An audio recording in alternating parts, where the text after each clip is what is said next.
In the lead up to back-to-back home games at Anakie, it's only fair we come here to the netball expert, Meagan. A decade of service here, half a decade as netball coordinator. How's the morale going with the girls? Yeah, really, really good. It's probably one of the best seasons we've had in a really, really long time.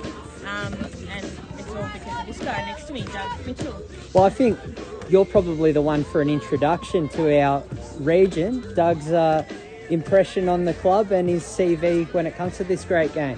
Yeah, so he's come from Werribee Centrals as an assistant for quite a few years there with Randy, sorry. But Randy's really well known in the Riddle District League, and I knew when he's come from Werribee Centrals that we already were well stocked, and then knowing that Doug's also the lead coach at Vic Uni as well, which is where we've got a lot of our players from. We'd be lost without, half the players out there. And Doug, your first impression of our league across the grades, what's been your impression of the Geelong talent? Yeah, look, I was lucky enough to visit a lot of games last season. My daughter actually started Anakie round 5 last year, so I was able just to sit on the sidelines and watch some of the young girls out there. Some very tough teams. I knew coming into it that this league is a good league, and there's some really, really talented teams out there, and we need to bring our best every week to just to compete. I think that's one of my goals, was just to compete. I didn't really care about wins. I just wanted the girls to get out there and compete hard and show what we can do. And there's going to be games where we're going to struggle. We know that, but I think we're just going to recover really quickly and think of every game. We're not going to look too far ahead. Every game is in front of us. We've had some really big stories against some other teams. But I know a lot of people play other teams, so there's some really good stories already. Success is good, but we just want to continue as well. Is there one story or one game that does stick out to you both? Obviously, you played Bannockburn round 1. You got to see how your girls went in each position.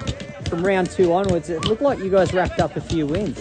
Yeah, look, I mean, we come up against North Geelong, and they were tough early, and at that stage we were still figuring each other out, working out positions as well, and that's still continuing on. But most definitely for us, the game against Werribee Centrals was definitely one that, we knew we could do, but probably one that we didn't see coming. From a club perspective, it was a massive day from the football field and the netball, but for us, we haven't won against Werribee Centrals in an A-grade side for as long as I've been at Anakie, and from what everyone else tells me in the Anakie history of netball, there's been no win against Werribee Centrals, so it was a really big win for us, but that game was quickly put to bed, and we moved on to Geelong West the following week, so we'll celebrate the little wins, but we just got to keep moving forward. Yeah, I think that's a big story there. I've obviously grew up in Werribee and Windenvale, and actually my captain, who's also my daughter for Anakie, she co-captained against the under-11 coach, Stephanie Carney. So that was a massive story. Carney coached her when she was 10 years old, and now they're battling in A grade. It was just really good to see. Also, even played against Tash, who they spent a lot of time together at Central Lakes. And there's a few girls that I've coached before at BU, so there was just stories everywhere, and it was a good win. But we know Werribee are rebuilding, and they're very strong, and they're going to come back in this competition. But we just took that day for that one time, and we really appreciate the battle that we had. Quickly, what do you guys want to get out of this matchup with Belpost Hill on Saturday?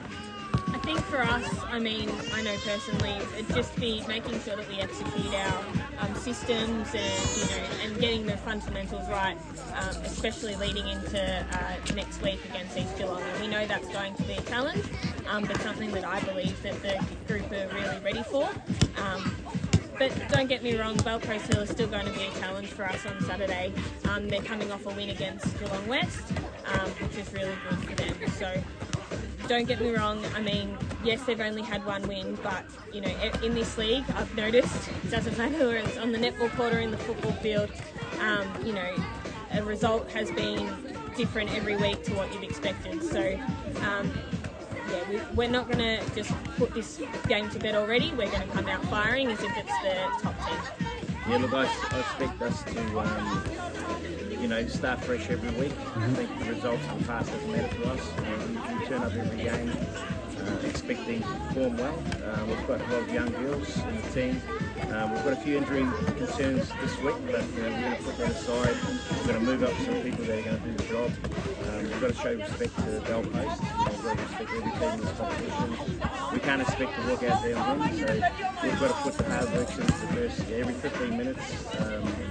I think the girls are focused now. I think they're very focused. We've got a young crew. We had round one. We had 8 debutants. So I think one thing that helps our team is that they don't have any past history playing against these teams.